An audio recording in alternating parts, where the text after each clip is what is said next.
All right, good morning.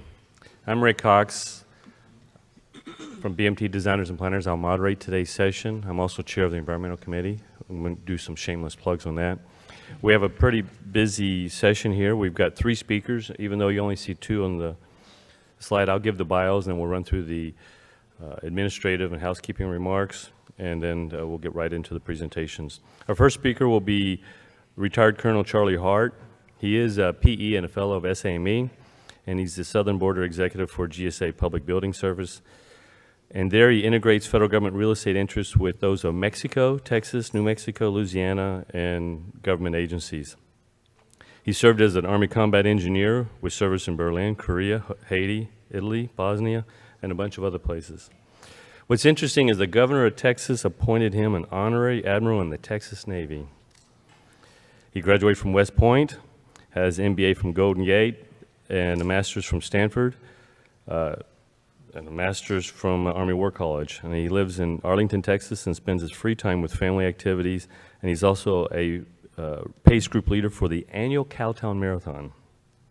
Stacy Swan is the National Account Manager for Army Corps of Engineers for GSA. She assists USAs to accomplish their mission utilizing their portfolio of solutions. She also serves as the National Account Manager for Department of Justice and NASA. Prior to joining GSA, she served in the Public Building Service for 15 years. She has a Bachelor's of Science and Finance from University of Maryland and an MBA from Loyola.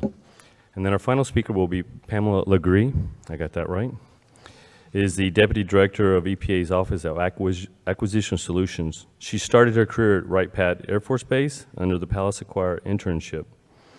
After 5 years there, she joined EPA Cincinnati Procurement Operations Division, where she served as a contract specialist. In her 29 years as an acquisition professional, she's been involved in acquisition initiatives to improve customer service. She serves as a member of the Chief Acquisition Officers Council and the Procurement Committee for e-Government. She has a BS from South Carolina State, MBA in Management from Wright State, and she's a native of Johns Island, South Carolina. So my shameless plug, look forward to seeing you get involved in the Environmental Committee. You want to get involved, go to sme.org and check the box that you want to join the committee, and that'll you'll get our mailings. Before we start, I turn over to Charlie. Please silence your phone, and in case of fire exit or fire emergency exits, you can go out the doors and hit the stairs. So at this point, I'll turn it over to Charlie. Okay, thanks, Rick.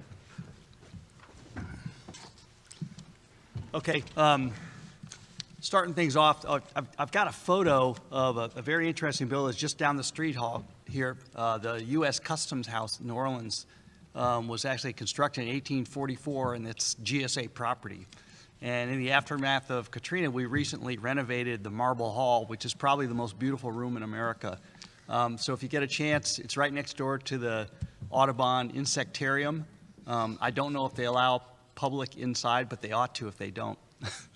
But you could try to kind of take a look at that. Very, very interesting. While you're, a national treasure right underneath your nose, and GSA manages it.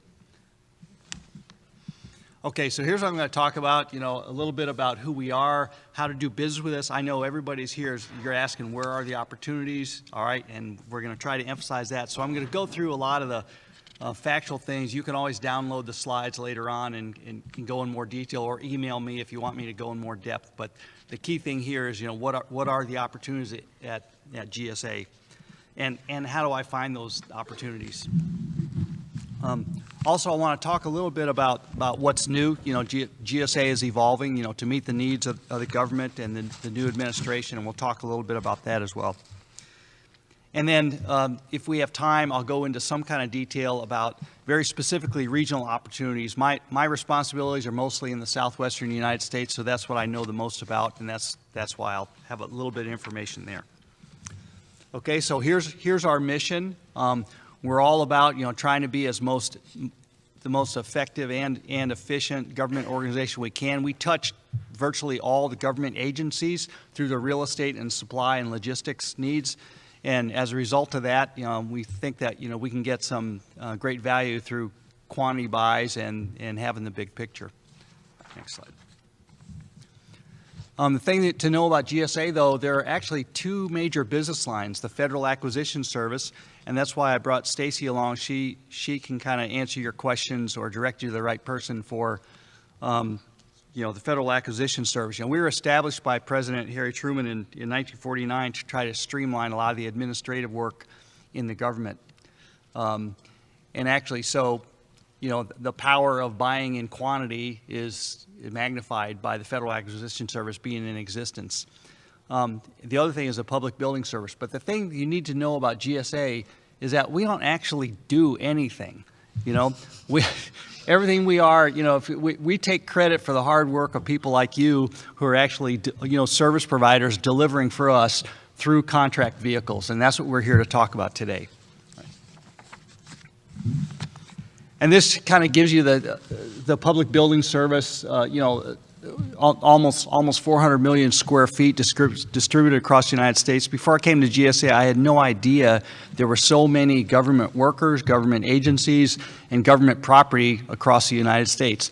All of it needs to be managed, all of it needs to be maintained, and actually sometimes, like when the Custom House comes into our inventory in 1844, here we are, 150 years later, and we still own the building, and we're still responsible for it and have to make it effective.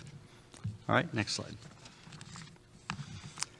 And then our major customers, at least from the building's perspective, these 5 agencies occupy 53% of our inventory. They all need a place to work, but their particular needs for work are very unique. So every one of these projects and locations have a very, very specific technical need when we design and develop the workspace for those federal workers. Next slide. And these are the major federal offices. Obviously, commercial office buildings. On your left, you can see the Houston Leland building that we recently renovated. It's a 22-story building that we bought at bargain basement prices from an Arab sheik back in the 1980s when the real estate market tanked. And then after buying it, we found out it was a dog of a building. It was the largest cast-in-place concrete structure in the world at the time. And we found out that's not the best structural system to build a skyscraper. But we own it now, and so we finally fixed it, and it's good, and it's, and it's protected and ready, and actually very valuable workspace to many federal tenants in that building, to include a U.S. Senator and a Congresswoman, excuse me. Then federal courthouses is a major part of our inventory. Those have to be operational all the time. We can't hold up the judicial system. It's a major component of our federal government. And actually, the federal courthouses are emblematic of the strength of the U.S. government.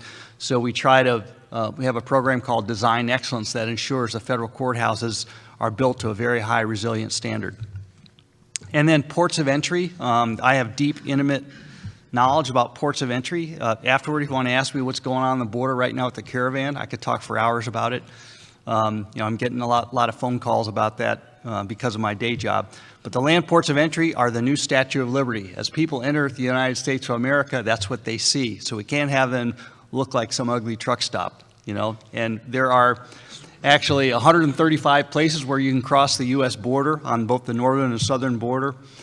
And every one of them is in need of repair and upgrade and modernization because many of them are operating 24/7 and actually very, very hardworking people within them. And GSA's job is to maintain and keep those things operational.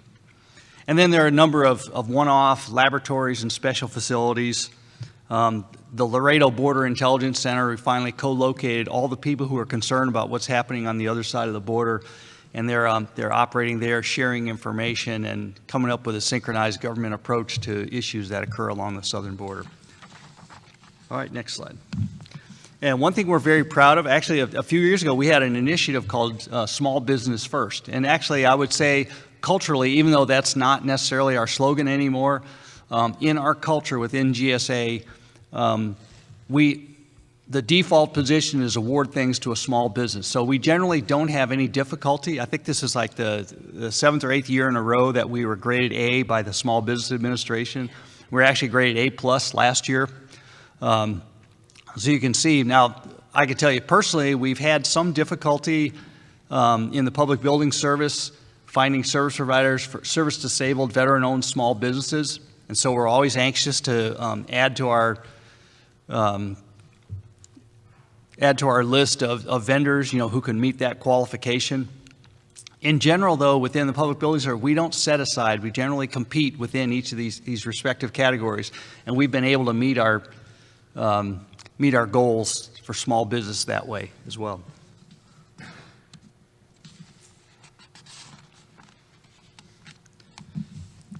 Okay, so a couple of ways that you can find small business opportunities.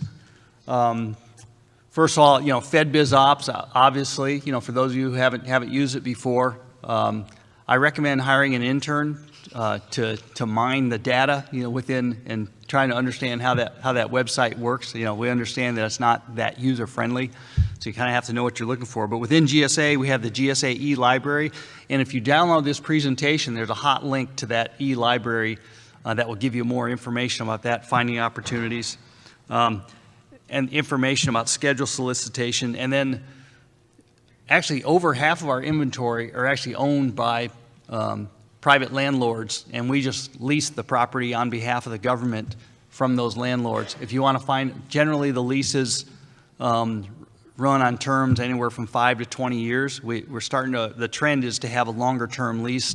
But if you want to find out which leases are expiring, because when a lease expires, we generally advertise again for someone else who might have similar property for that government function in that area.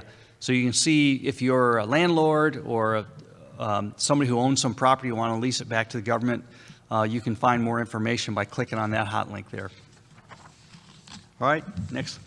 And this is if you go to our public website, gsa.gov, at the top of the page, you can see the term small business. If you click on small business, you'll get this page here. And then click on the next slide, just advance the slide. In the lower left-hand corner, you'll see a little icon there that says Identify Opportunities. Okay, then hit it again. All right, and then if you select Identify Opportunities, it will take you to, next one, the Forecast of Contracting Opportunities. All right, and the forecast, that tells you, to the best of our understanding, these are the opportunities that we want you to bid on and compete, and that we see coming up in order to meet the needs of the government. And we want the best and the brightest to work for us. And so we really encourage you to use this tool to identify opportunities. And just for giggles, before I came down here, I thought, okay, if I was in Louisiana and wanted to find opportunities, what would it look like? So, a couple days ago, click on here, and you can see, I clicked on it, and you can do a search for state, you can do a search for particular types of NAICS codes or anything else to help narrow down the search. So that's a little bit easier than FedBiz Ops. And then so for Louisiana, this is what it looks like. I realize the print is too small, but if you click on it, I've magnified it some, and you can see, so there's a project there for lighting improvements at the John Minor Wisdom Courthouse down the street right here. And then actually in the lower left-hand corner of this, you can click on that and it'll give you more information to include the phone number of the contracting officer responsible for that particular opportunity. So you can call that number and get more information. Go, hey, what is this? What are you looking for? Is this really open, or you already have someone in mind that you think you're going to award it to? How competitive is it? You think you might want to set it aside? In fact, if you have special qualifications, in one of the small business categories, make sure you emphasize that, because you never know. Sometimes that contracting officer might be under some kind of pressure to award to a particular category. All right, next slide. So these are the types of opportunities we have for buildings. In general, the whole life cycle of a building is a responsibility of the Public Building Service. So we do studies to plan, we design the building, we construct them, and then unlike some of the military agencies, we actually own the building for their entire life. So actually the maintaining, operating, and providing custodial services in the building is our responsibility as well. So we have, and like I said, we don't actually do it. We contract with you to actually perform the work. So we have opportunities all over the map to present. And actually, like I said, more than half of our inventory is not actually owned by us, but owned by private building owners, and we lease through them. And so there are other leasing opportunities. On rare occasions, for some agencies, they may have a very unique technical requirement, and in those cases, we'll actually build to suit through a lessor. That is actually the fastest way of delivering a new building. We generally don't like to do it because it's more expensive for the taxpayer, but in some cases, if the mission of the agency demands it, we will do that. All right, next slide. And at least locally, I know we prefer to do business through indefinite delivery, indefinite quantity contracts, because it enables you to actually hire a workforce for a 5-year period. In general, you know, these contracts are a year-long, renewable each year if the performance is good, and enables you to make decisions about hiring. You know, creates a much more stable workforce. And as long as you're performing well, you'll keep that contract for 5 years. But we will recompete all of our IDIQ contracts after 5 years. And most common ones are in construction, architect, engineer, design, and then some of the technical environmental services that support the operation of buildings. All right, next slide. So what's new at GSA? All right, we're going through a time of immense change. Obviously, this administration is all about saving money and operating more efficiently. There's an old joke that says everyone wants GSA to operate like a business until we do, and then all the congressmen start complaining about, hey, you know, the work's not coming to my district. So we'll try that. At the moment, we are trying to operate like a business. All right, and that's so everything. A lot of our leases are being extended for long terms. We're trying to have turnkey facilities and services, so somebody doesn't have to worry about, you know, the furniture, the information technology, the technical needs, security in their building. It's all just one big package. And we're under tremendous pressure to reduce the federal footprint. You know, there are federal buildings, courthouses, even land ports of entry that are underutilized and probably not really necessary, and they're costing us an arm and a leg to kind of maintain them. You know, they're old dog buildings, but they might have great value. Probably the one that's getting the most visibility lately is the Trump Hotel. You know, a couple years ago, that was, you know, a U.S. post office right on very expensive land in the middle of Washington, D.C., and we were able to, you know, lease that property you know, to Trump before he was the president, and actually, you know, put a hotel there, and actually they put their resources into it, kind of made it a much more effective building.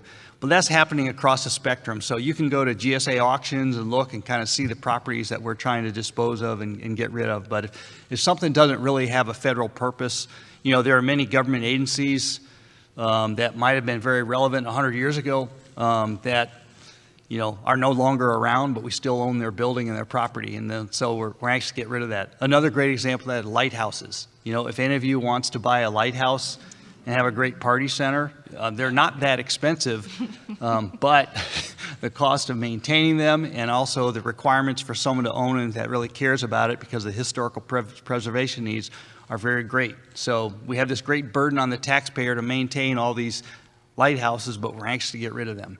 And that's the kind of things that there's tremendous pressure. You know, we have a big inventory. We're trying to get smaller. So that's a major initiative. Okay, and then within the federal marketplace, we're trying to improve the buying experience for all the federal agencies. Stacy will talk a little bit more about the schedules and category management, and trying to reduce the administrative burden to manage a lot of the supplies, logistics, and services we need to kind of keep the government functioning. All right, next slide. And I want to put a little plug in there. This is a relatively new thing that we have going on called the Automated Advanced Acquisition Program. This is for lessors or anyone who owns property that they would like to lease to the government, particularly for kind of the smaller leases. You can browse through the request for lease proposals. Go to this website. It gives you all the forms to fill out. And actually, every month it's updated where our leasing specialists look at somebody proposing leases or square footage or property to be loaned out to the government or rented to the government. And it's actually a really very successful program so far. We're actually under a lot of pressure to use it as well. So this could be, if you own land or property that you would like to lease to the government, this is a good way to get your foot in the door in a very lucrative business. Okay, next slide. And let me turn it over to Stacy to talk about category management. Good morning. First, I just want to thank everyone for being here, because when Charlie asked me to join him on this panel at 9 a.m. on Friday, I thought I would just be talking to him and Pam. So thank you for actually being here this morning.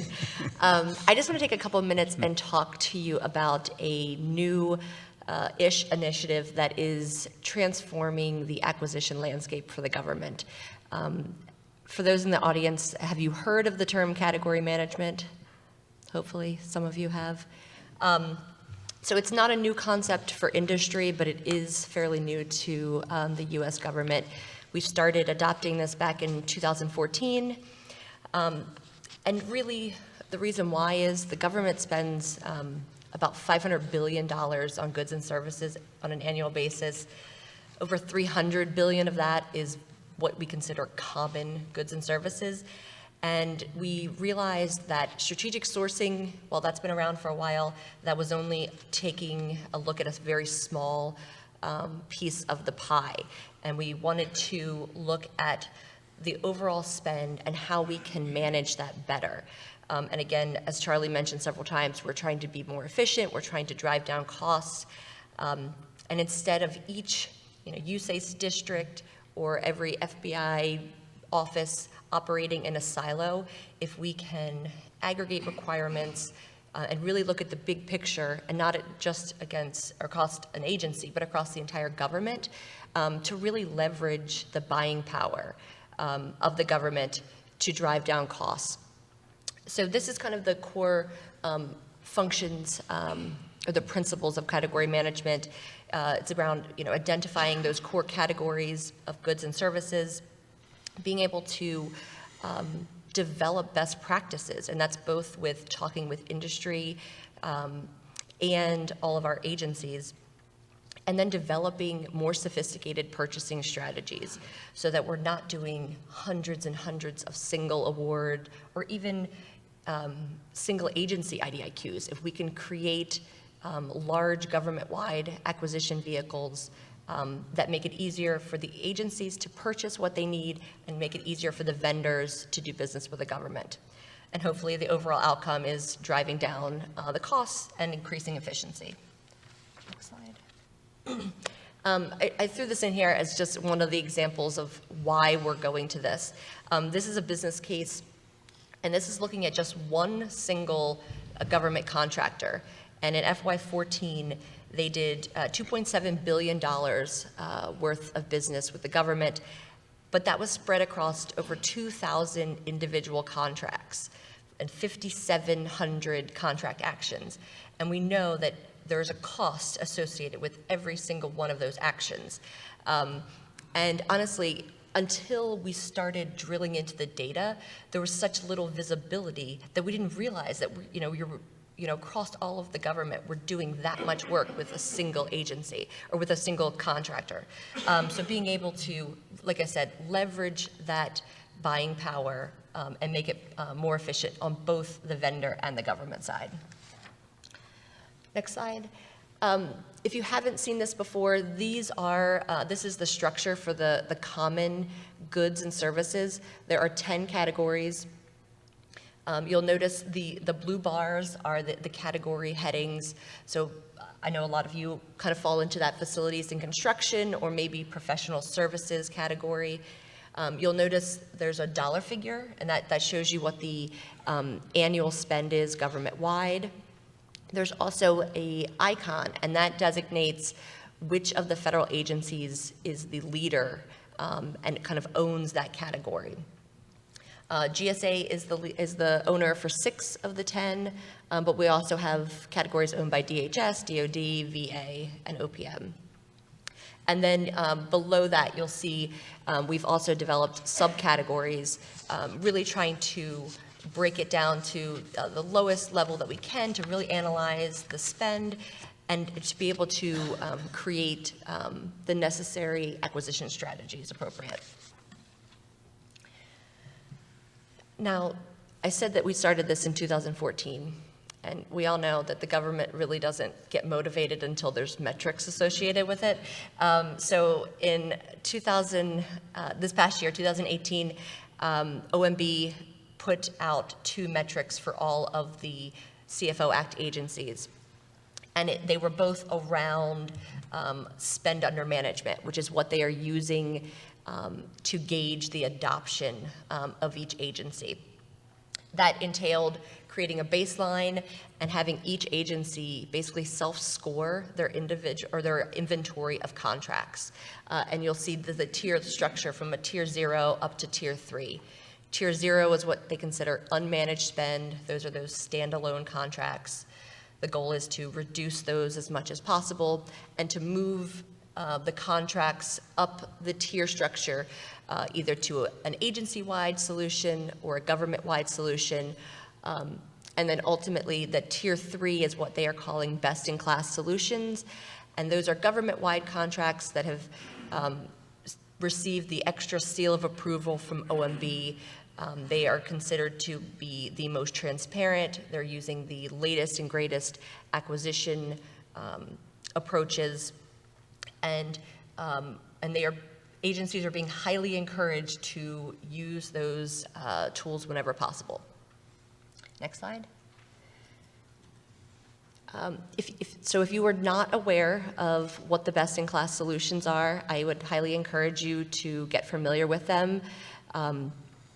Like I said, one of the metrics is around increasing the use of best-in-class contracts by 35%. That's a huge dollar value when you start to look at each individual agency. Currently, there are only 33 best-in-class solutions. 20 of them are GSA solutions, but there are a variety from others like the USACE Facility Reduction Program, Army Chess. There will be a big push for agencies to move money that are now open market or individual contracts to these solutions. So again, I encourage you to find out what is relevant in your industry and see if it makes sense for your company to compete. If you want to learn more about those solutions, there's a link at the bottom. The Acquisition Gateway is what we are using as kind of the online portal to help bring category management to life. There's a federal side, and then there is a public portal. We're trying to be as transparent as possible with the vendor community and with the public. So I highly encourage you to go on there, learn more about category management, the best-in-class solutions, and how you can participate. And the last thing I want to mention, because I would be remiss if I didn't acknowledge this, especially in probably a room with a lot of small business vendors, that there is a certain degree of friction between the push to implement and adopt category management and the effects that they may have on the small business community. Small business goals are not going away. Those are statutory, and agencies will continue to focus on that heavily. But there will be a balance between that and pushing towards reducing those single award contracts. I want to point out, with all the best-in-class contracts, there is a huge emphasis on the small business communities. Each of those contracts either has a complete set-aside for small business contractors, or if it's an unrestricted contract, the subcontracting goals, I believe, has to be at least 50%. So BICs will not take precedent over those small business goals, but it is another thing that the acquisition community is going to have to balance when they're evaluating their acquisition strategies. And with that, I will turn it over to Pam. Oh, actually, are you going to go? Yeah. Do you want to talk Actually, about? well, you know, so Pam has time. Why don't you fast forward to hers, and if we have time, because I'll talk about opportunities within the region, very specific opportunities.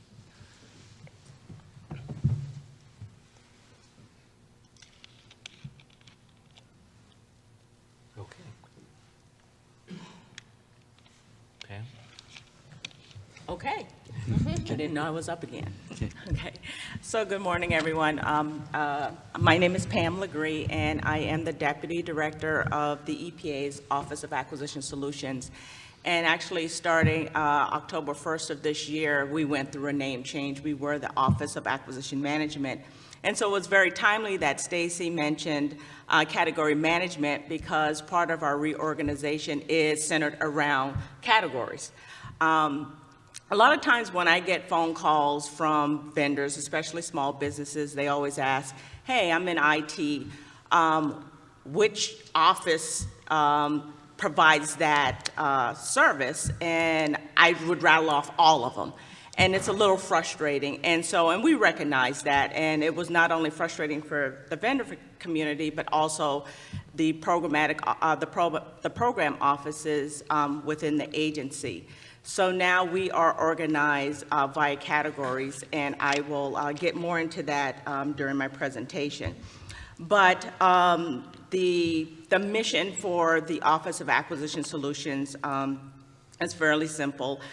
We award and administer contracts on behalf of the agency, but we're also responsible for issuing and interpreting any acquisition regulations and establishing any internal policies.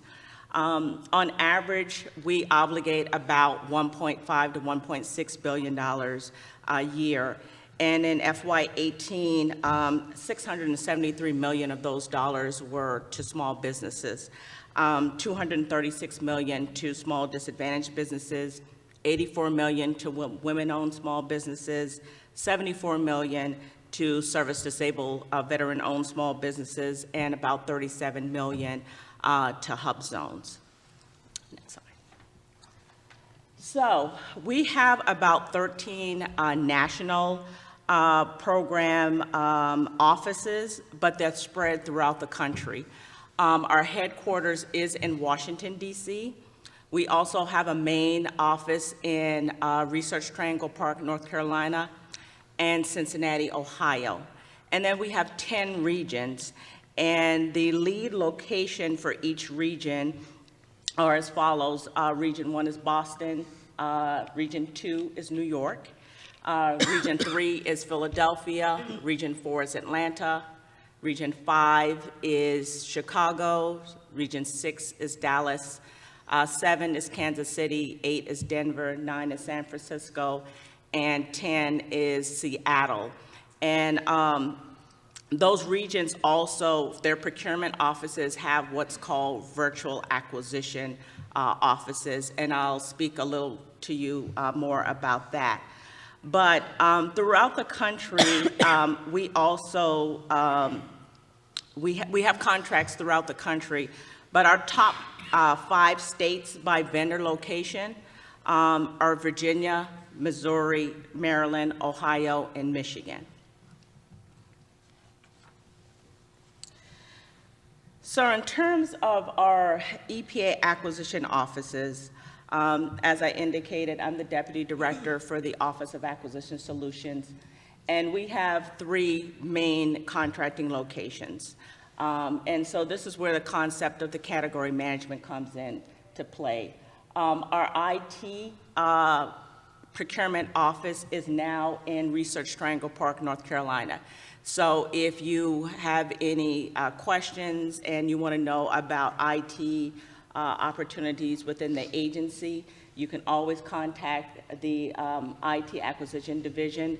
The director there is Rodney Jones. For anything related to professional services, that would be in our headquarters office, and the division director there is Keith Stewart. Anything related to mission support will be out of our Cincinnati acquisition division, and the division director there is Lisa Stoltz.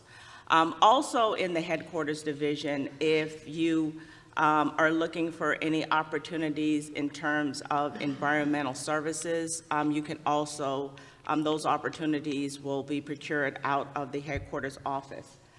We also have regional procurement offices in 9 of the 10 regions. So Region 10 in Seattle is the only regional office that does not have a procurement office, but Region 7 takes the lead to procure the goods and services for Region 10.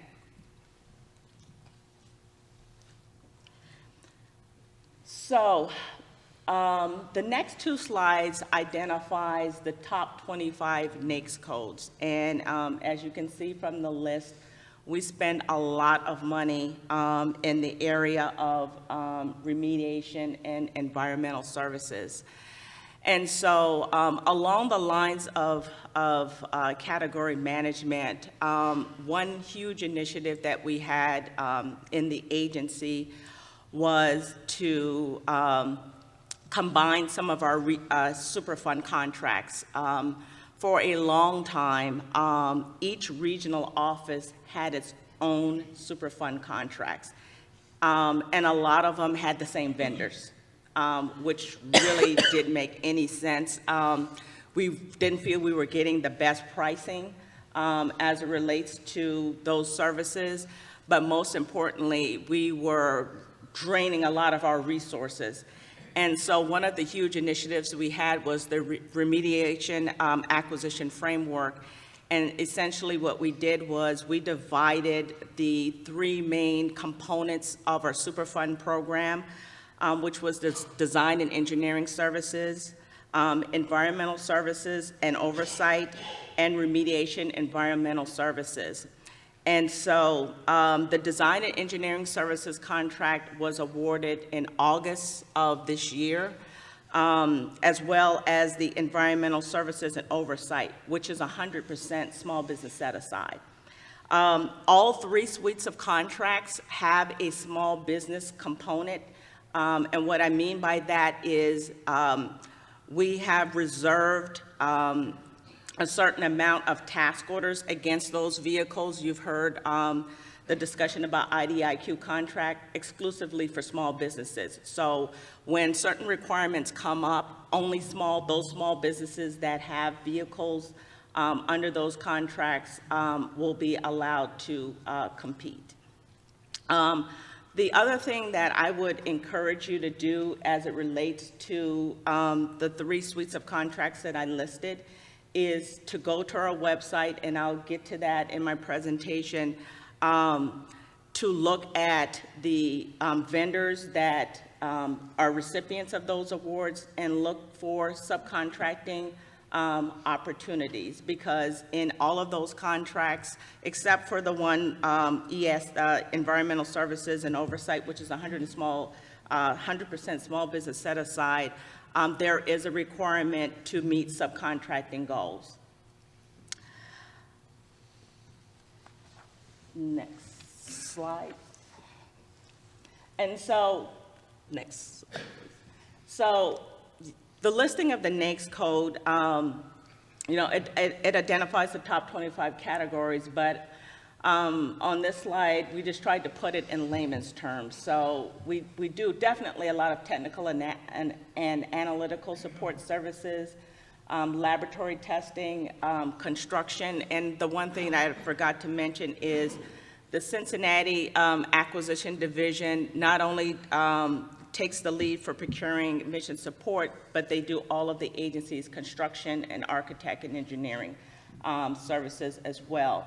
So we have a variety of goods and services that we procure on behalf of the agency to allow it to accomplish its mission. So how do you find business opportunities at EPA? Next slide, please.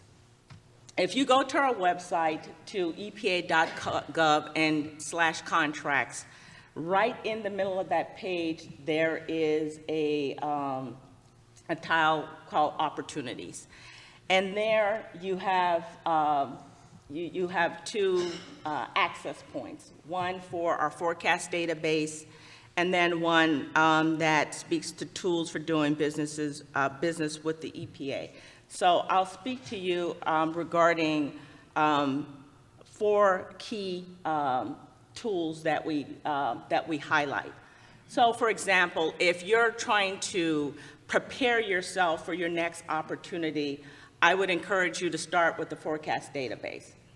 And the forecast database allows you to search by NAICS code, but most importantly, I think the most helpful aspect about the forecast database is if the opportunity that's listed there is a follow-on contract, meaning that we currently have a contract in place, we include the statement of work.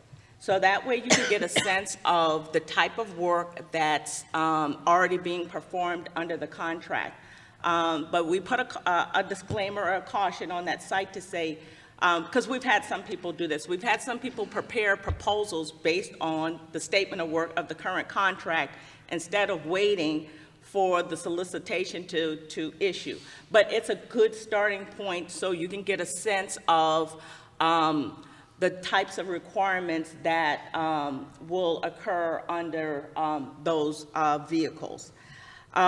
We also list a point of contact for the procurement. Not only do we list the contracting officer, but we list a point of contact within the program office, and that's key because it allows you to get more insight about, what are the goals of the program office that they're trying to accomplish under that particular contract. And then also we have an estimated dollar range. So that also helps you to kind of understand maybe the complexity of the requirement. The next tool is the Federal Business Opportunities, which is FBO. And basically, it's a centralized listing of all the contract opportunities within the federal government.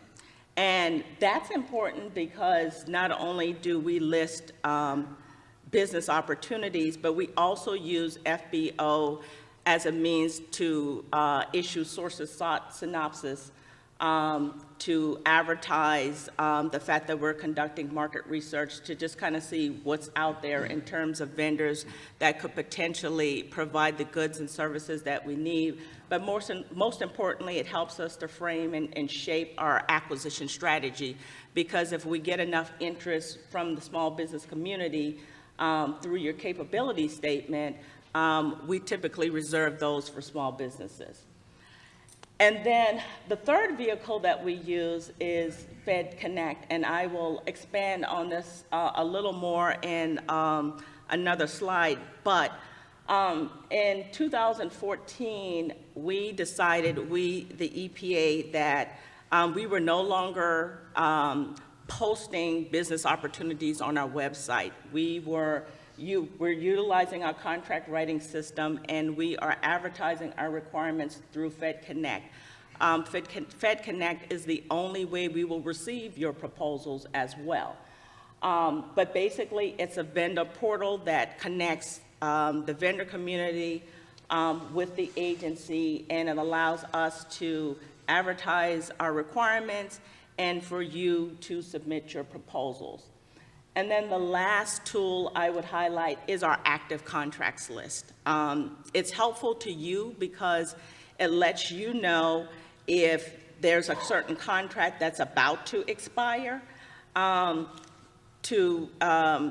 so you can prepare for the recompete of that contract. So if you look on our active contracts list and you see that there's a contract that's probably a good fit for your company, and you see that, wow, it's going to expire, in, the next couple of months, I'd encourage you to pick up the phone because, again, it has the name of the contracting officer, it has the name of the program point of contact to say, hey, is this contract going to be a follow-on for next year? So it's another way for you to get an early start and to prepare yourself for that next opportunity. Also, the active contracts list is a good tool for you to find subcontracting opportunities as well. Because if an award is not a small business set-aside, there's a component in there in which the vendor has to meet their small business goals. And so basically, this is just a little more information about FedConnect. And so in 2014, as I mentioned, we put out, the EPA, we put out a special notice to the vendor community indicating that we were no longer posting our solicitations on our website, but that we were going to use FedConnect. So there are 3 things that you need to know in order to successfully register in FedConnect. Number 1, you have to be registered in Dun & Bradstreet, and you have to have a DUNS number. Number 2, you have to be registered in SAM. And number 3, the FedConnect registration requires you to have the DUNS, your DUNS information and your SAM registration. You have those 2, you can register fairly quickly. Registration takes about 10 minutes. You can have as many members of your staff register on FedConnect.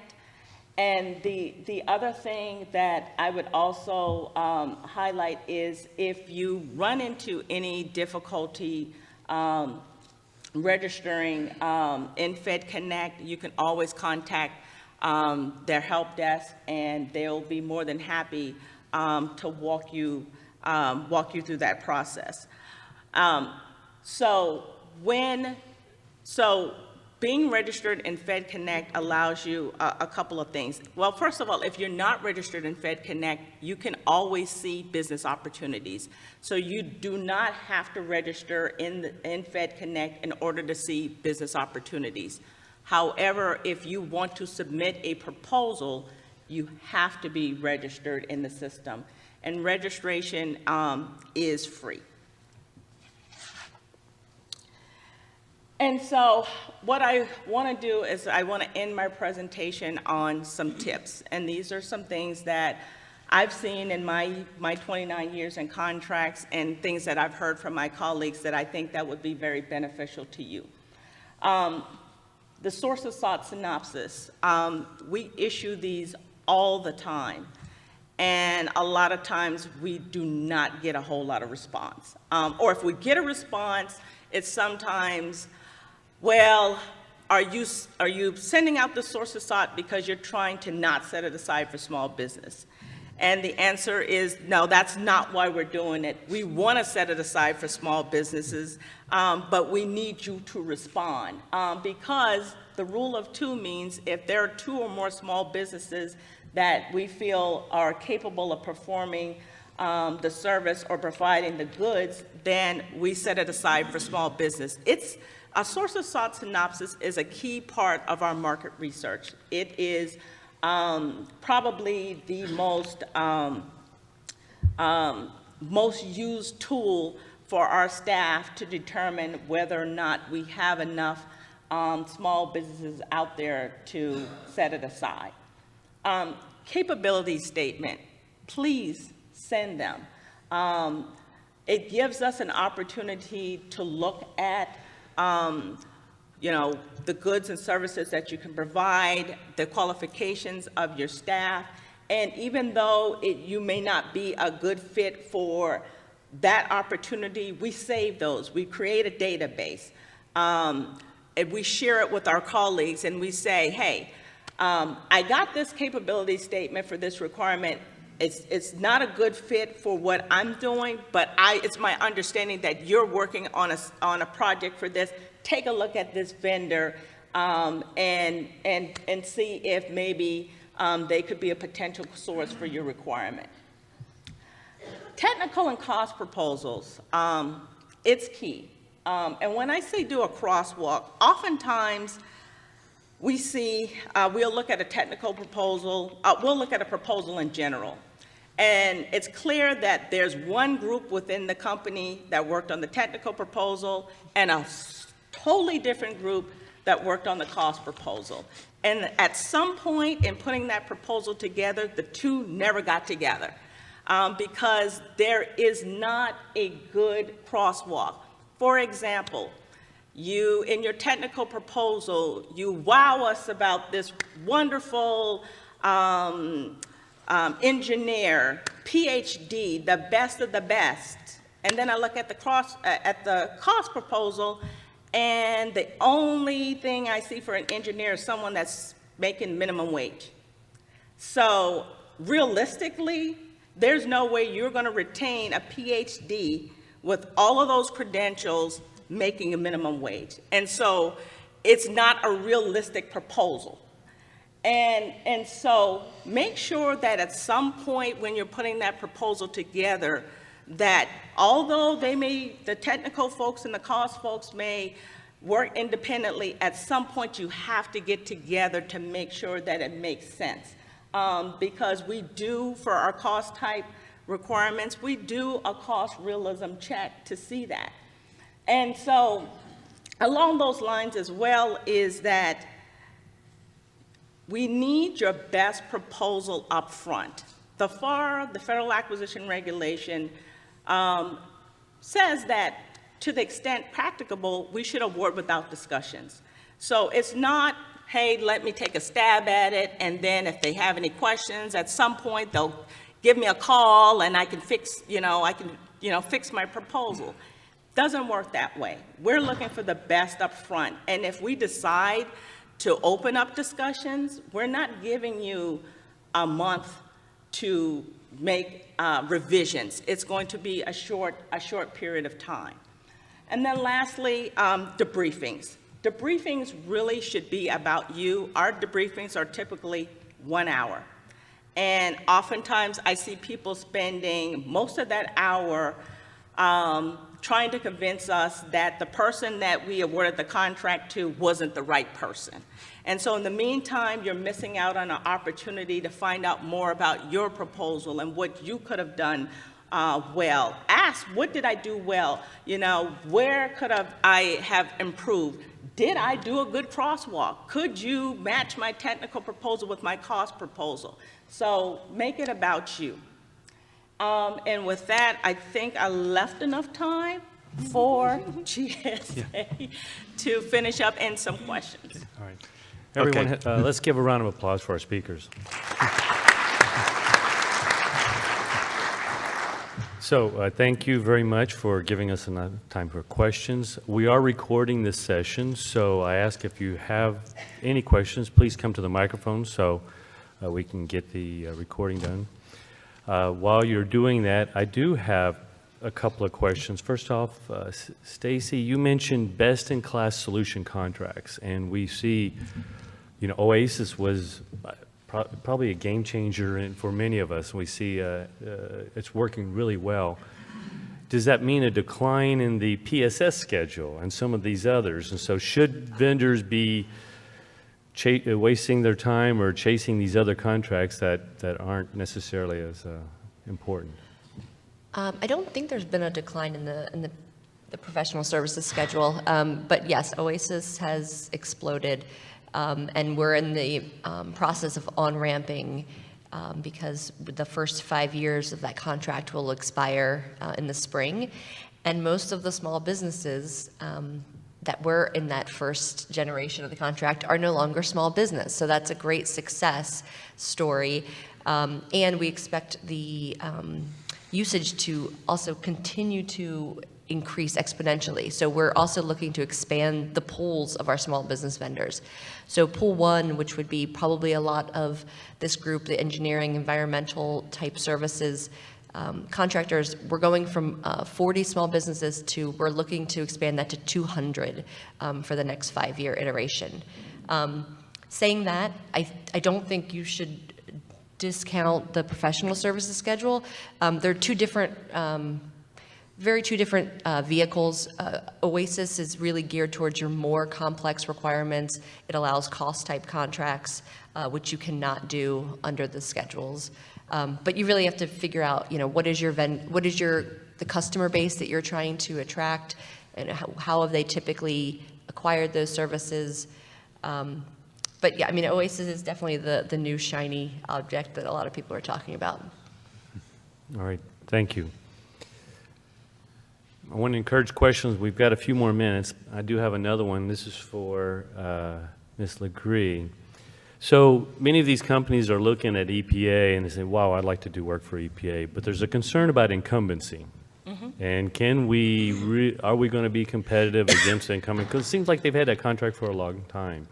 So if you could elaborate on how you view a proposal from a company you've not heard of, and it doesn't necessarily have a long track record with EPA.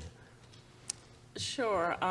As a matter of fact, I think we've ruffled a couple of feathers because we've had some, for some of our mission support contracts, we have displaced the incumbent. And because typically what we look at is we look at the proposal, we don't look at the company, and it seems a little odd.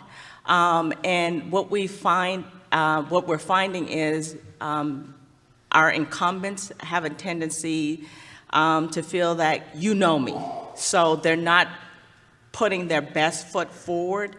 And so now, as a result of us looking at the proposals exclusively, we have displaced a lot of incumbents. And so what I would tell you is we truly do look at the proposals. We don't look at the incumbents. And you know, in talking about category management, and our biggest initiative in the agency is to reduce the number of duplicative contracts. So a lot of our longstanding contractors are no longer longstanding contractors because we're trying to find efficiencies.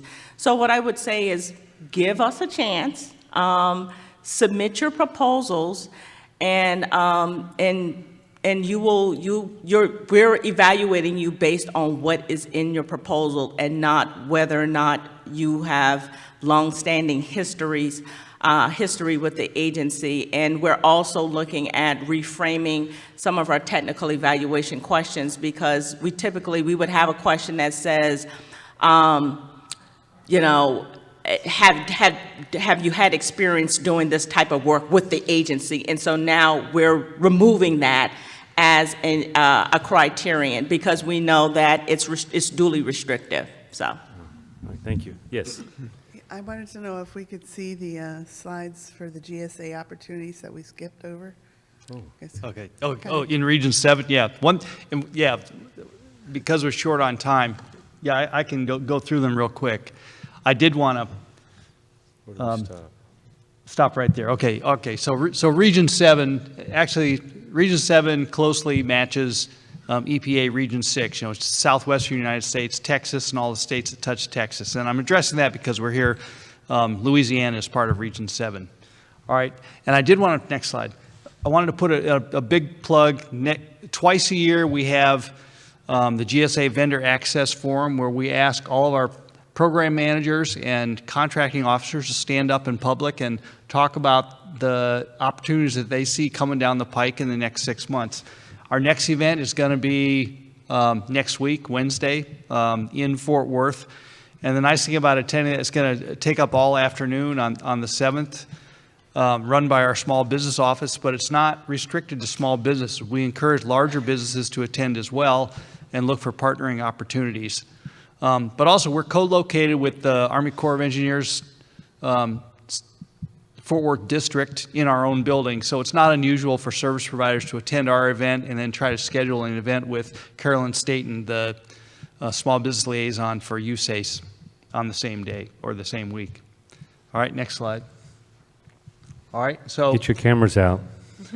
for planning, well, you can download these slides, all right, from the, but you know, just to tell you, we have feasibility studies underway. This gives you an idea for the capital program coming up, major projects that we see in the future coming. All right, also, next slide. In design, we have a number of courthouse security projects in design, you know, anywhere from $3 to $15 million, total of $63 million construction value in major capital projects coming up. Most of these are renovations, very limited new construction. All right, then also design build, next slide. We have We're moving more and more toward design build as a preferred delivery method. We have some very major projects, $200 million in design build underway just within this region, to include construction of a new courthouse in San Antonio, although that is already spoken for, but they're going to generate other additional opportunities as that project evolves. All right, next slide. And then projects in construction. Many of these are already under construction. We already have a contractor selected, but it gives you an idea of the value of our portfolio. Typically, we have $300 to $500 million of capital construction underway every year. All right, next slide. And then here at Nation, now we're looking bigger picture. Here are all the points of contact for small business offices within the various GSA regions across the nation. So depending on where you come from, I wanted you to be able to reach out to the right point of contact. And that's all I wanted to leave you with. I've given you 1 minute for questions, but we'll stick around and answer any that you might have. Any questions? Yes, this one is specifically for the GSA rep.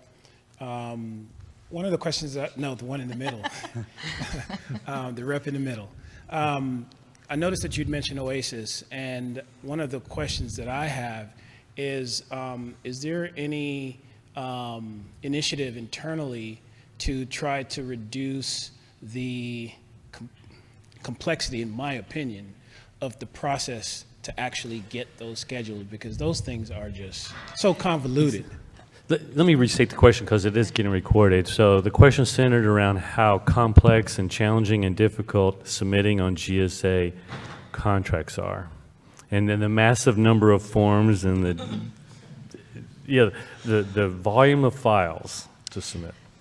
So to speak to the schedules, I mean, over the last 2 years, I think Charlie mentioned it quickly, but there has been a large effort to reform the process of how vendors get on the GSA schedules and to streamline that and expedite it. And I think now the average time is, I want to say 180 days, which still sounds like a long time, but from what it used to be, that is faster. In terms of OASIS, I don't foresee a change to that process. And honestly, I expect that we will move towards that same level of technical proposals with our other large contracts. And the reason being is that with OASIS, we are looking for the highestly rated, technically capable contractors. It is not for every vendor. We are looking for the best of the best, and therefore we want the proposal process to be quite cumbersome and to really do the due diligence to prove that those vendors are capable and they can handle the capacity of the work that's going to be coming towards them. All right. Well, wait, one more question, because this will be the last question. Yep, one more question. Michelle with Lutron. Part of my job is to look at the IDIQs and then figure out how to help that on the AE side as well as on the MATOC side. And I was wondering if there was like a certain database rather than going through FBO that like each region would kind of have to download or each agency.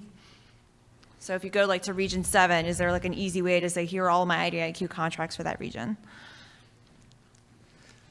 Go ahead. Yeah, we do. Our public website has that information about what IDIQs are available.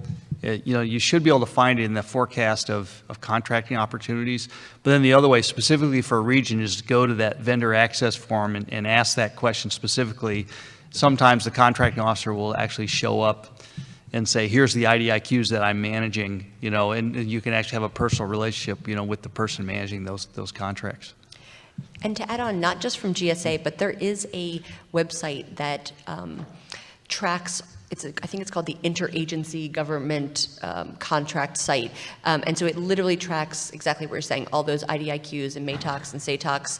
And it should also give visibility into what the existing capacity is on those contracts. So you can see if there are things that people aren't using or that they're, steering their monies towards. And I can follow up with you with that website.